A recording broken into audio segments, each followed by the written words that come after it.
I'm sorry for being late today. There's a big confusion. Yeah, still some people are missing. I don't know. They are searching somewhere else.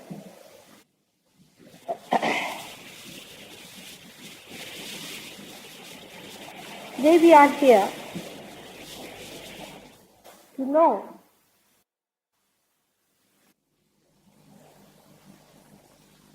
that there is something within us which makes us seek something beyond. In every country, whatever may the race, whatever may be the creed, in every country, human beings have been feeling the presence of something of the beyond in some way or other. Maybe we can say that it was their imagination, but in the history of spirituality all over the world, we find there has been great contribution by people who otherwise were very wise, very intelligent, and extremely generous people. They could not have been false. They could not have lied to us. For example, let us take the case of Socrates. Socrates has told us that we have to leave our body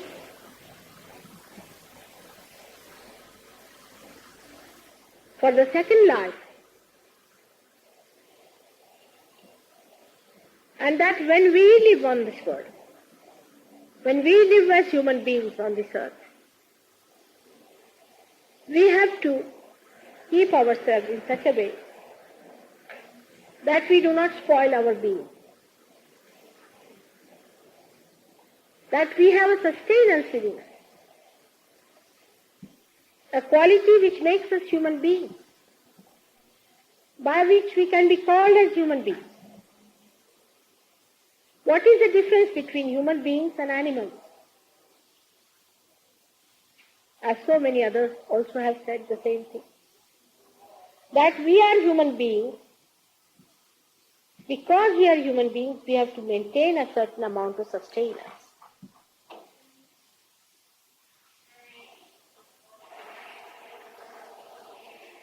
After Socrates, we had people like Abraham and Moses. They also said the same thing. There isn't much difference in what they said and Socrates had said. Socrates had said one more thing, that there are deities within us, and we have to look after those deities.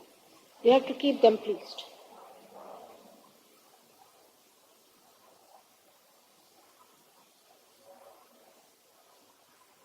Moses, when he found 10 commandments, actually he found those 10 methods by which he was telling us that we should be able to keep our existence as human beings by following those 10 commandments. Sustenance means the one we sustain within us. In Sanskrit language, it is called as dharma. Dharayati sadharma, the one we sustain within us. For example, if you take a carbon atom, it has got 4 valences. Anywhere you go and find any carbon atom from any carbon compound, you will find it will have 4 valences. Every element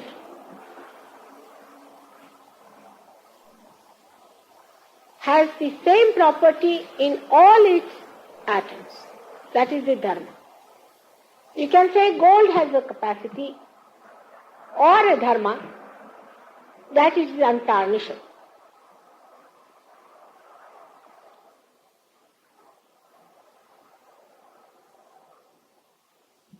If you see animals, they too have their sustain. For example, you would not find a horse behaving like a donkey, or a lion behaving like a scorpion. That's below the dignity of the lion to be a scorpion. And a scorpion becoming a worm.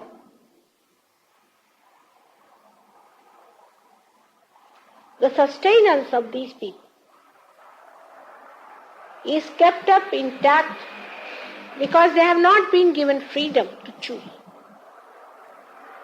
Only at the human stage, God has given us freedom to choose our sustenance, to accept our sustenance as human beings. Only human beings have been given this freedom. So, a human being can be at a point, could be a scorpion or could be a lion. Human beings can be all animals put together. We don't know. Are most unpredictable. We don't know which way they will react. He could be cunning like a wolf, and he could be humble like a cow. Human beings have capacity because of their freedom to show whichever way they want to live. But all human beings were created by one God in the same manner, exactly the same manner. But variety that we see is superficial, absolutely outside. We all laugh the same way, whether we are Japanese, English, or Indians. We cry the same way. Everything that we do is human. But if somebody wants to be artificial, he can be a little funny, but he'll be called a joker. He won't be a normal person. A normal behavior of a human being, whether he is an American or a Japanese, makes no difference. They are all just the same. That is the expression of their sustenance within. Within us lies the sustenance in this part where the green round thing is shown.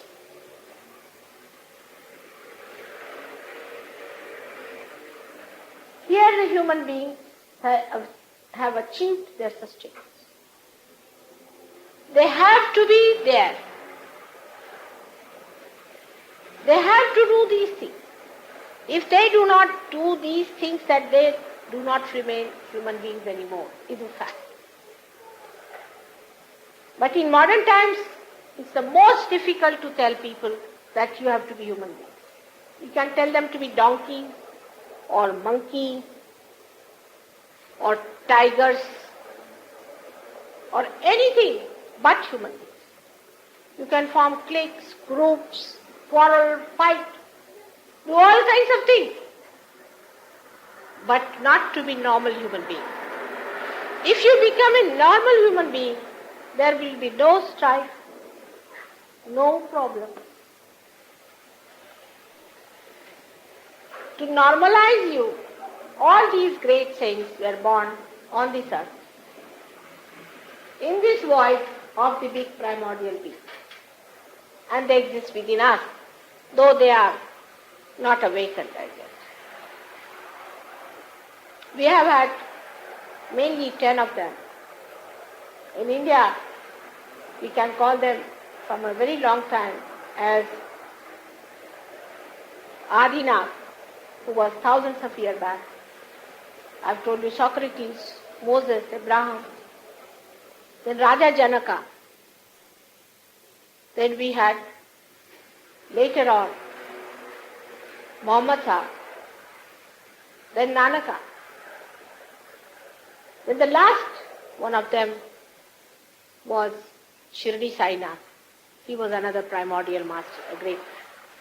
They are the incarnations of the one personality. They said the same thing and same thing and same thing, how to sustain yourself. Their job was not to give you realization, but to sustain. To make you capable of your realization. To make you a proper recipient of God's blessing as realized souls. If the pot is not all right, if it has all the holes in it, what's the use of pouring Ganges into it? So they clocked all the points and said that this should not be done. But as we have made mess of everything, we have made mess of them also. All of us, whether you are English, Indians or this thing doesn't matter. Whether you are Christian, Muslims or Sikh or anything doesn't matter. All of us have made a mess of them by just disobeying. We have really disobeyed them because we have a freedom to disobey. We have molded them as we liked.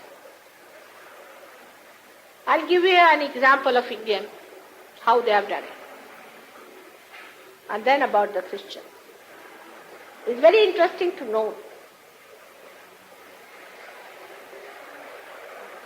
For example, Muhammad Sahib has prohibited, absolutely prohibited drinking. Absolutely, a Sikh is not supposed to touch a drink.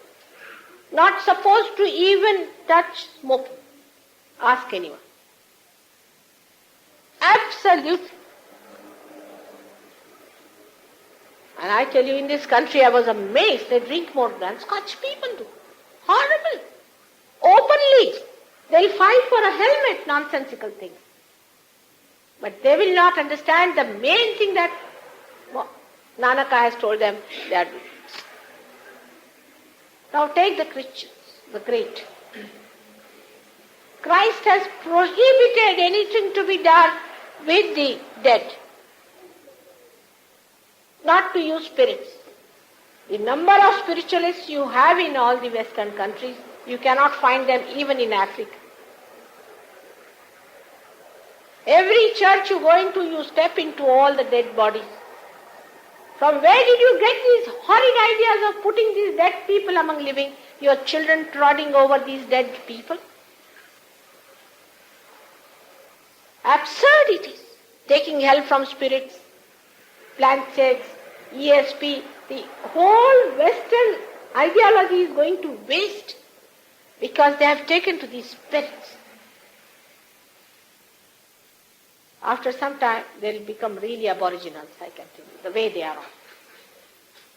All kinds of devils are possessing them. To add to that, they have taken to drugs. That can even be much more things. But one should understand that these things go against our being.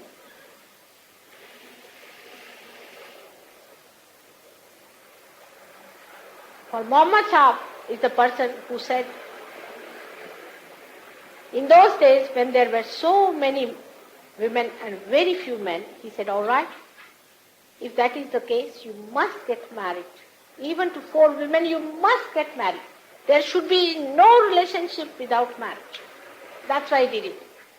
Now the Muslims think that unless and until they have 4 wives, they are not Muslims.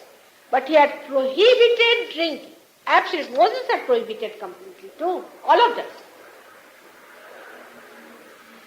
But the Muslims, the amount of alcohol they consume, I tell you.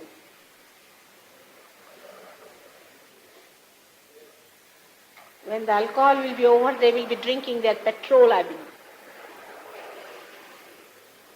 Which is being absolutely prohibited. You can't meet one Muslim in this country who has come and who doesn't drink. Impossible.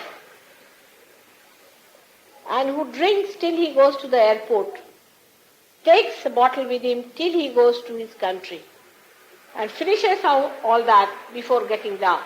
And never go to receive such a person at the airport that you don't know what you are going to face.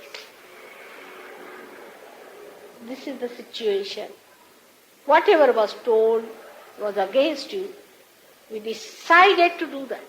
Now take the Hindus, the great, who think no end of themselves as the greatest spiritual people ever going on. It is said that in every human being resides God. In every heart resides God. It's the basis of Hinduism. But they have started caste system.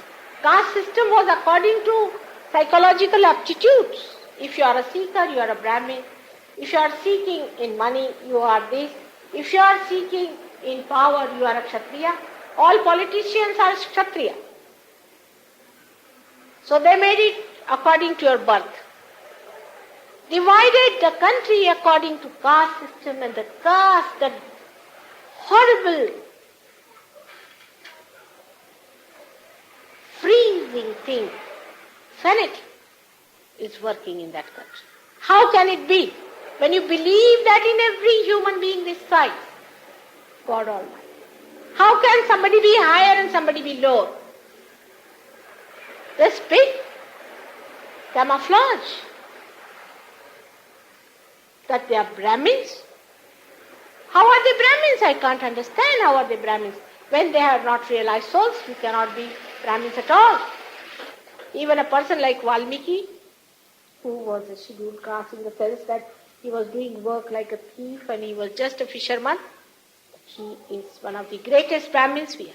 Vyasa, his mother was a fisherwoman and he was an illegitimate child. He is another, the one who wrote Gita.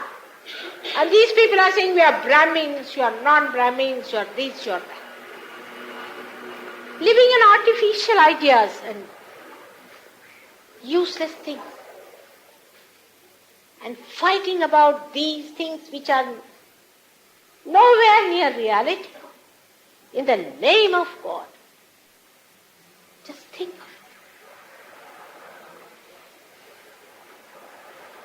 it. If we are all human beings, we are all created by our Father. And think of our Father, how He must be thinking that His feet, hands and eyes are all fighting among themselves and every cell in the body is fighting with each other. Think of His compassion and His love, what He must be. That is what we have done to our society. We have funny ideas about ourselves. To me, it's such a silly thing and so stupid. It's so stupid. I can't just understand. I cannot identify myself with these ideas. Find it impossible. See, a beautiful map was created. There had to be some trees and there had to be some gardens and there had to be some rivers and there had to be some mountains as well. In that map, who asked you to divide into different countries and fight like fools and carry your prisoner's number as a, what you call, passport? Why must you have passports? I cannot understand. If we are all human beings, if we are born of one Father, we own the whole world is our own.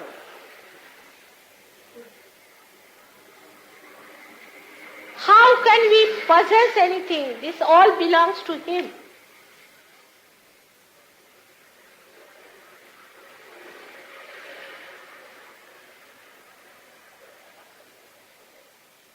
To a person of my nature, it is impossible to understand, to conceive this idea. I cannot play this drama. While you are this, inside you God has made all these beautiful different centers which Guru Nanaka and Kabira,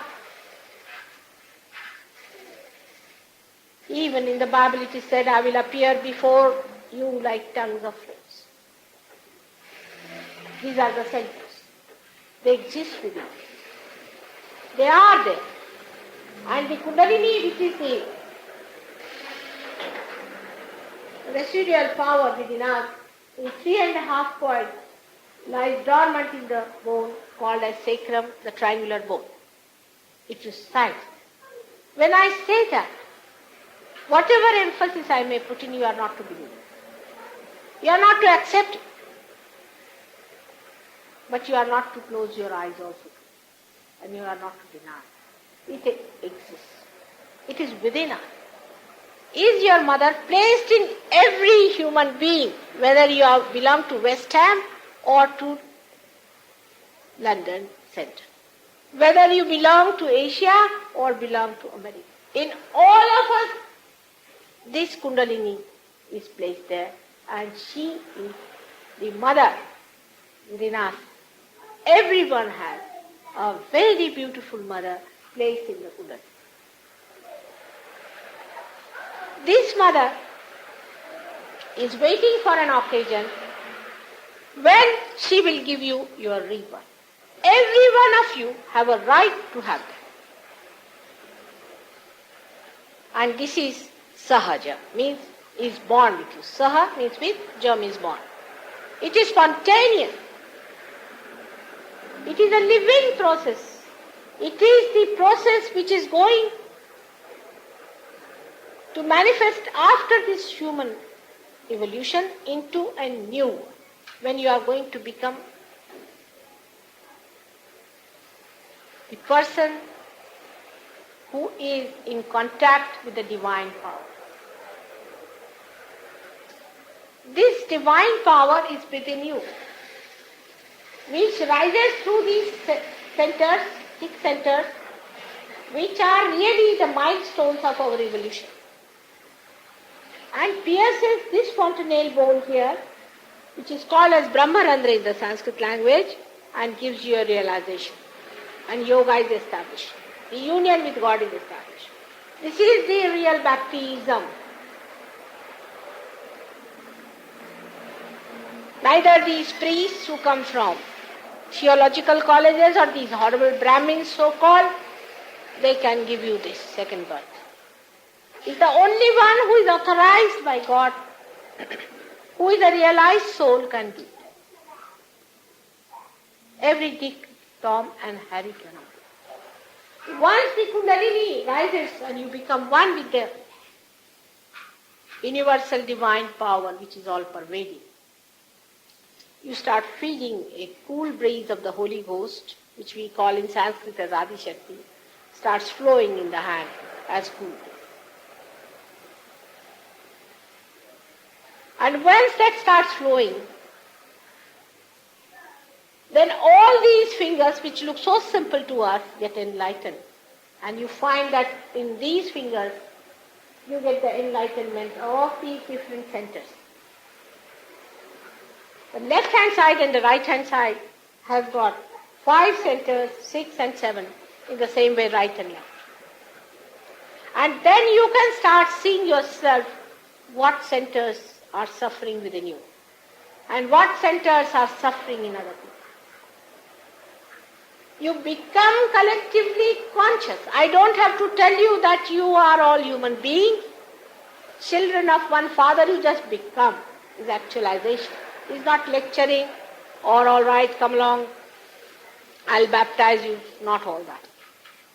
It just becomes an actual experience. But after that actual experience, you have to work it out. Now, in England, we have 2 types of people, I would say. Of course, we have 3rd type also. But one type that is ego-oriented. For example, if a guru comes in and says, all right, if you get me 500 rupees, I'll give you realization. They'll say, he is the great guru, because he takes 500 pounds. Because that inflates your ego. You can give 500 pounds to get your realization. And there's a competition set in, you see, like a race horse. Somebody says, I gave him 500. He says, oh what, only 500, I'll go and give 700. These are thugs of the first waters. Nobody who is of that quality will be a parasite. These are parasites of the worst type. And I'm ashamed of them. Never think you can buy such a person. Do not keep yourself on that ego level. You can only win over that person through love. Because that person has to be loved. Nothing else is going to appeal. All kinds of artificiality should be dropped. And approach the person with love. And the love acts and the Kundalini rises. This divine love works it out. How will you explain love in scientific terminology? You cannot. But ask them. So many questions we can ask to the scientists they cannot answer.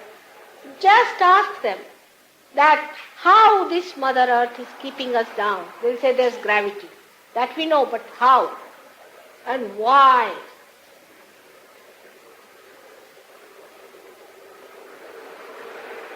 They cannot answer any why. They'll just say this is this, this is this. There is a lamp burning, there's a light coming. Nothing beyond. But why?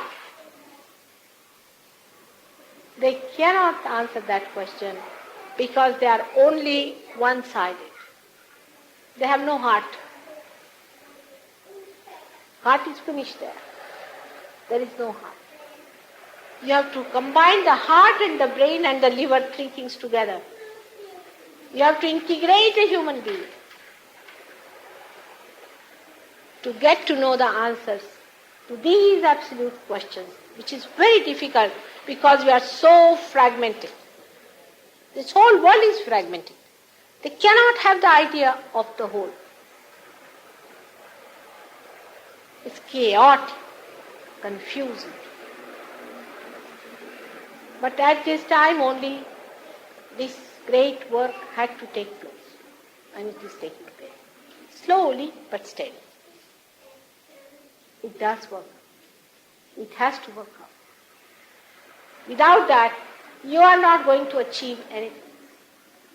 You are not going to achieve anything that is meaningful. You have to know why you